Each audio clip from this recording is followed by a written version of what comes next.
الحمد لله الحمد لله وكفى وسلام على عباده الذين اصطفى أما بعد فأعوذ بالله من الشيطان الرجيم بسم الله الرحمن الرحيم قل هو الله أحد الله الصمد لم يلد ولم يولد ولم يكن له كفوا أحد صدق الله العظيم. اللهم صل على محمد وعلى آل محمد كما صليت على إبراهيم وعلى آل إبراهيم إنك حميد مجيد. اللهم بارك على محمد وعلى آل محمد كما باركت على إبراهيم وعلى آل إبراهيم إنك حميد مجيد. سبحان ربك رب العزة عما يصفون وسلام على المرسلين والحمد للہ رب العالمین. میرے انتہائی قابل قدر بزرگوں، دوستوں، عزیزوں، میں نے آپ کے سامنے قرآن پاک کی اہم ترین صورت تلاوت کی ہے، جسے عام طور پہ لوگ سورہ قل هو اللہ کے احد کے نام سے جانتے ہیں، اور عموماً یہ وہ صورت ہے جو ہر نماز پڑھنے والے کو کم از کم یہ ضرور یاد ہوتی ہے. نماز کے لیے اس کو تو کم از کم یاد رکھتے ہیں. تو گویا کہ قرآن پاک کا یہ وہ حصہ ہے کہ جو ہر کلمہ پڑھنے والے کو تقریباً یاد ہوتا ہے. اور یہ صورت، اس کا شان نزول یہ ہے کہ مشرکین مکہ میں سے، یا ایک روایت میں آتا ہے نجران کے نصارہ میں سے ایک وفد آیا نبی کریم صلی اللہ علیہ وسلم کی خدمت میں، اور کہنے لگے کہ ان سب ربا کا، آپ نے رب کا نسب بیان کیجیے کہ وہ کس کا باپ ہے، کس کا بیٹا ہے. اور ایک اور روایت میں آتا ہے کہ انہوں نے کہا صف لنا ربا کا، آپ نے رب کو بیان کیجئے. ام من حجر او شجر او خشب او ذهب، کہ آپ بیان کیجئے کہ آپ کا رب کس چیز سے بنا ہوا ہے، کہ آیا کہ وہ پتھر کا بنا ہوا ہے، یا درخت کا بنا ہوا ہے، لکڑی کا بنا ہوا ہے، یا سونے کا بنا ہوا ہے. آپ ذرا ہمارے لیے بیان کیجئے. جب انہوں نے یہ مطالبہ رکھا تو اللہ پاک نے پھر آپ نے تعارف میں یہ صورت نازل فرمائی، قل هو اللہ احد، کہ یہ کہہ دیجئے کہ اللہ ایک ہے.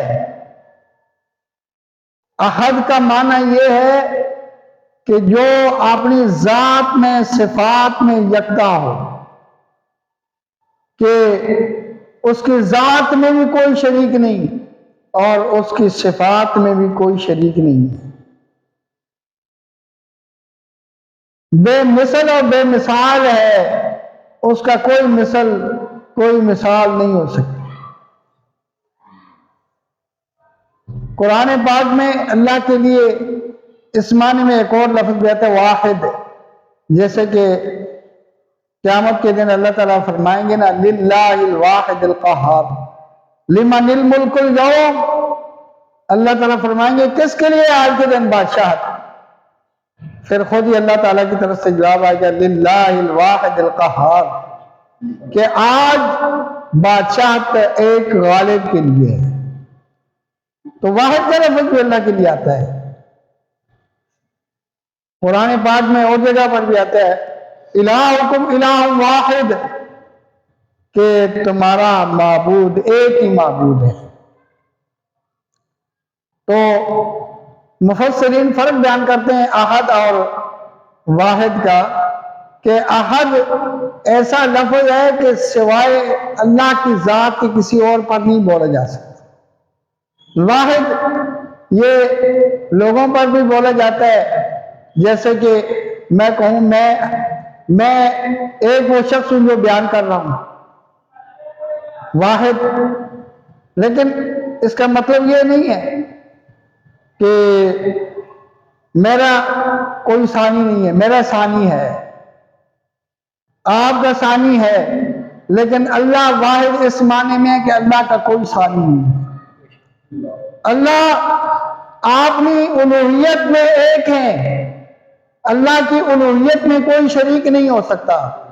اللہ احد ہیں، واحد ہیں، الوہیت میں کوئی شریک نہیں ہو سکتا۔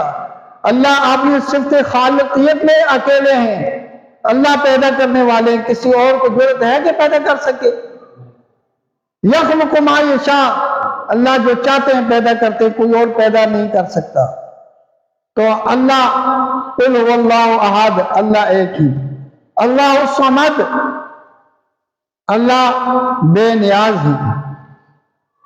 اس کا عام طور پہ مصاحف میں یہی ترجمہ لکھا ہوتا ہے، اللہ بے نیاز ہے، اللہ الصمد، اللہ بے نیاز ہیں، اور اللہ بے حاجت ہیں، اللہ کو کسی کی ضرورت نہیں ہے۔ اور شاہ عبد القادر رحمۃ اللہ علیہ نے ترجمہ کیا ہے، اللہ نرا دھار ہے، اللہ نرا دھار ہے، ہندی کا لفظ ہے۔ عطا اللہ شاہ بخاری رحمہ اللہ فرماتے ہیں کہ میں جیل میں تھا، میری نظر اس معنی پر پڑی، تو وہاں ایک ہندو پنڈت بھی میرے ساتھ جیل میں تھا۔ میں نے اس سے پوچھا کہ یہ ہندی کا لفظ، اس کا کیا معنی ہے؟ اس نے کہا آپ کو کیا سروکار ہے؟ تو شاہ صاحب فرماتے ہیں میں نے اسے کہا ہاں میری ضرورت پھنسی ہوئی ہے، مجھے بتاؤ ذرا۔ اس نے کہا ہماری ہندی میں نرادھار کہتے ہیں کہ کسی گاؤں میں ایسا شخص ہو کہ جس کو کسی کی بھی ضرورت نہ ہو اور باقی سب کو اس کی ضرورت ہو۔ تو شاہ صاحب فرمانے لگے، میں نے اسے کہا پھر نرادھار تو صرف اللہ کی ذات ہے جو صمد ہے، بے حاجت ہے، جس کو کسی کی ضرورت نہیں ہے، اور اس کی ہر ایک کو ضرورت ہے، اس کی ہر ایک کو ضرورت ہے، اس کے بغیر کسی کا کام نہیں بن سکتا، لیکن اس کو کسی کام میں کسی کی بھی ضرورت نہیں ہے، ہر حال میں وہ کسی کا محتاج نہیں ہے، اور ہر انسان ہر حال میں اس کا محتاج ہے۔ اللہ الصمد لم یلد، فرمایا کہ تم اس کا نسب پوچھتے ہو، اس کا کوئی اولاد نہیں ہے، اس کا کوئی بیٹا نہیں ہے، وہ اس سے پاک ہے۔ متخذ صاحبۃ ولا ولدا، اس نے کوئی بیوی اور اولاد نہیں بنائی ہے۔ ولم یولد، اور وہ کسی کا بیٹا بھی نہیں ہے۔ نہ اللہ کی اپنی اولاد ہے، نہ اللہ کے کوئی ماں باپ ہیں، اللہ تعالیٰ ان سب سے پاک ہے۔ بعض لوگ اللہ کا شریک صنم بناتے، کہتے ہیں کہ ہم یہ تو نہیں کہتے کہ اللہ کی اولاد ہے، ہم یہ کہتے ہیں کہ اللہ نے اولاد کی طرح بنا دیا، تو اس کی بھی اللہ نے نفی کی ہے، جو میں نے ابھی آپ کو پڑھ کے سمجھا، متخذ صاحبۃ ولا ولدا، کہ اللہ نے کوئی بیوی کوئی اولاد نہیں بنائی ہے۔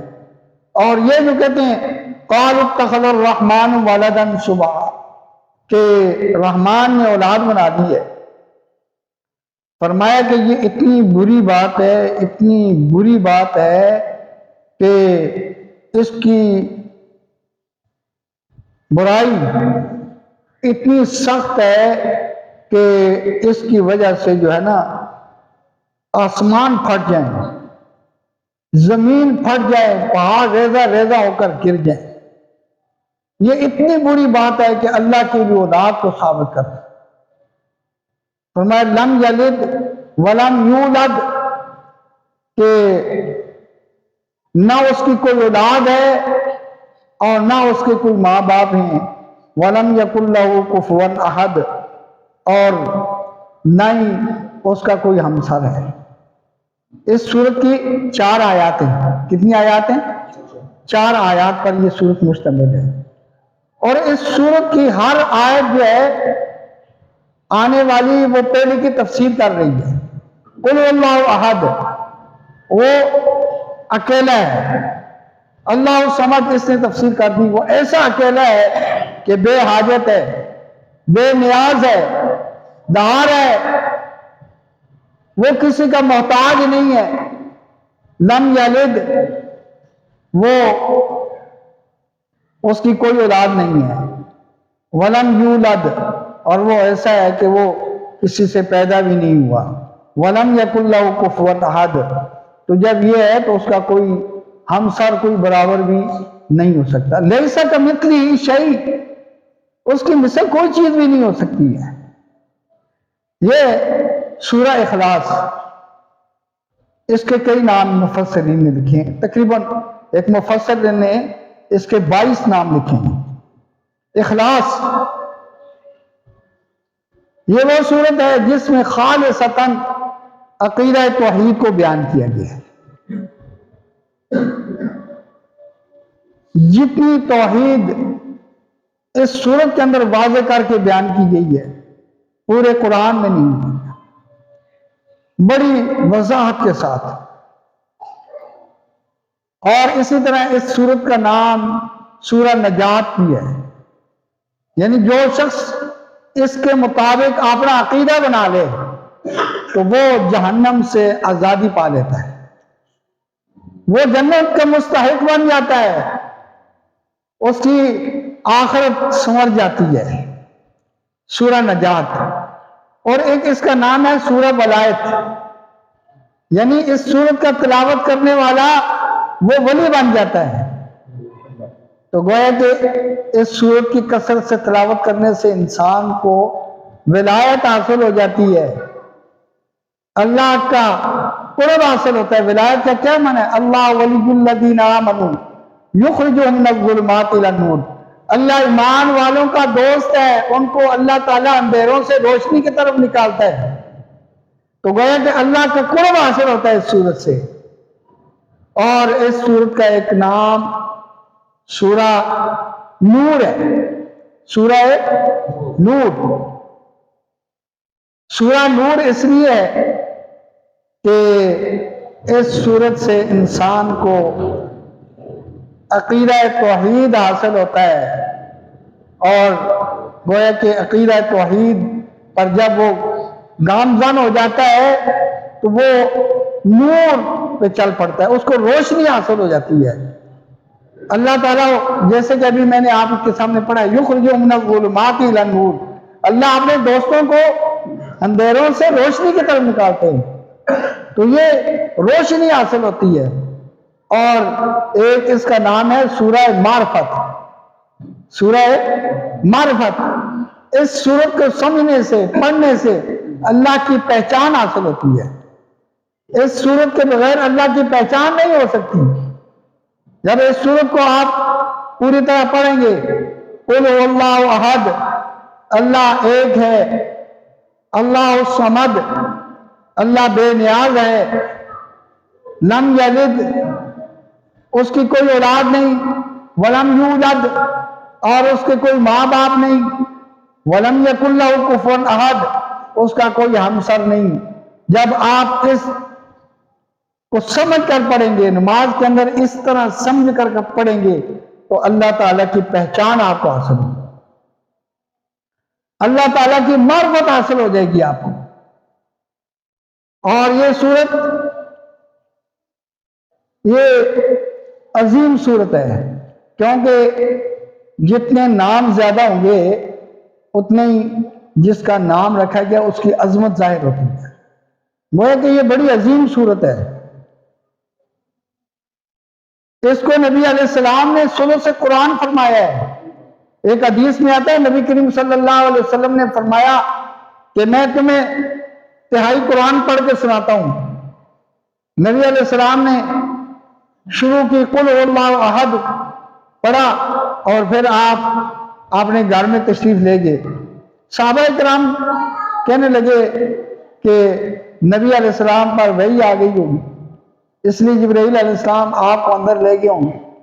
بہرحال کچھ دیر کے بعد آئے, آپ نے فرمایا کہ میں نے تمہیں کہا تھا میں تمہیں ان قریب تہائی قرآن سناؤں گا, تو میں تمہیں سورت سناتا ہوں جو کہ قرآن کے تہائی کے برابر ہے. یعنی ایک مرتبہ سورہ اخلاص کی تلاوت کرنے سے اللہ تعالیٰ 30 ایسا قرآن پاک کی تلاوت کا ثواب عطا فرماتے ہیں. 30 ایسا قرآن پڑھنا وہ تو الگ بات ہے, لیکن اس کی برکت اتنی ہے کہ اس کا جو ہے قرآن پاک کے تہائی کا ثواب ملتا ہے. اور یہ کیوں ملتا ہے؟ یہ تہائی قرآن کیوں کہلاتی ہے؟ قرآن پاک میں جو عام ترین موضوع بیان ہوئے ہیں وہ 3 ہیں. عام ترین موضوع جو بیان ہوا وہ کتنے ہیں؟ 3 ہیں. قرآن پاک میں جن موضوعات پر زور دیا گیا وہ 3 ہیں. وہ کتنے ہیں؟ 3 ہیں. ایک عقیدہ توحید, دوسرا عقیدہ رسالت, اور تیسرا عقیدہ قیامت.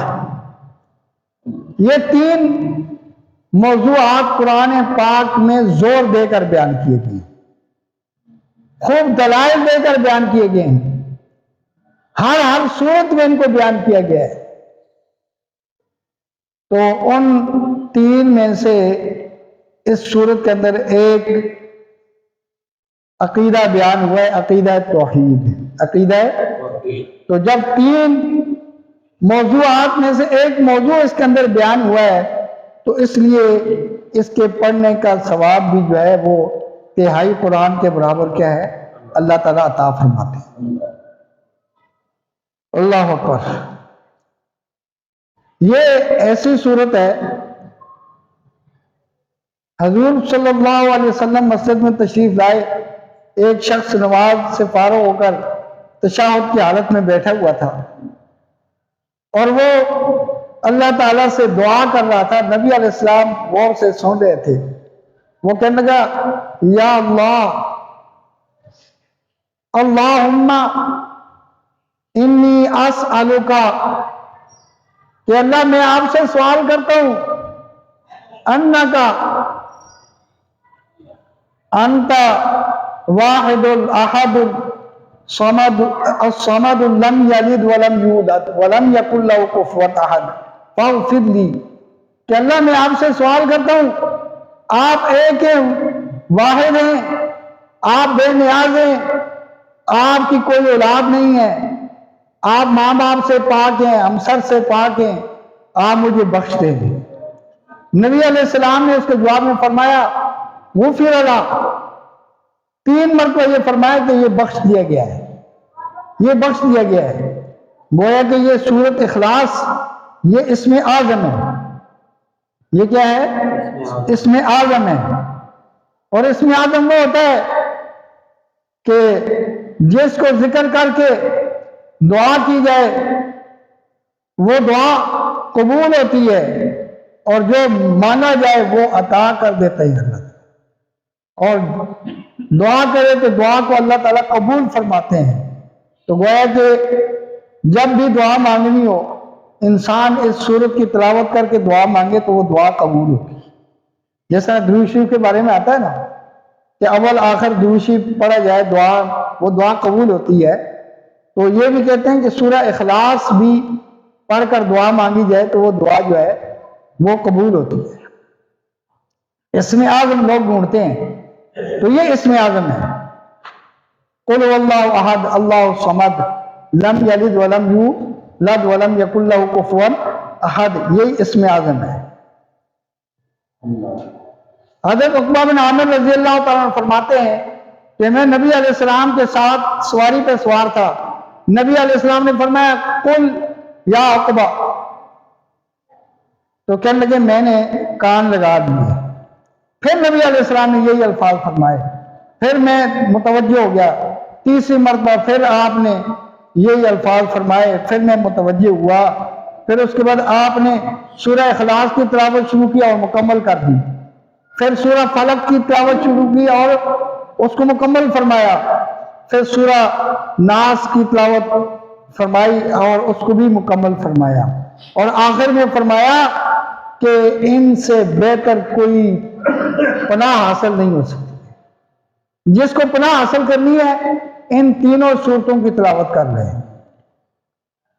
اور جو آدمی، ایک اور حدیث میں آتا ہے، جو آدمی صبح شام ان تینوں صورتوں کی تلاوت کر لے اس کو کوئی بھی نقصان نہیں ہو سکتا۔